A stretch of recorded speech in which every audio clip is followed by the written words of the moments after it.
श्मशान रे शब सस्पेन्स कारण मशाणी शब चोरी होची पुणी थे बहुचर्चित मणिनाथपुर मशाणी पांचटी शब चोरी हो जाएगी या पूर्व 5 थर माने गायब होते शब गायब होते सुधा एजाए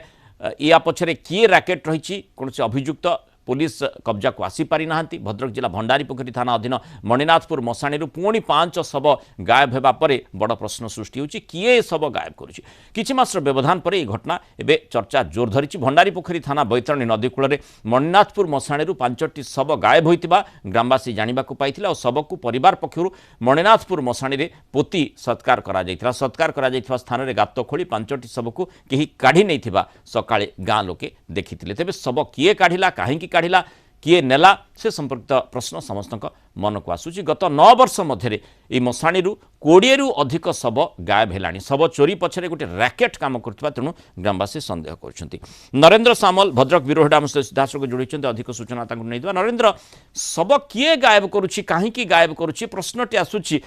किछि गुंजरण आप देखुं कारण कौन संपर्कित कहीं चर्चा करुँच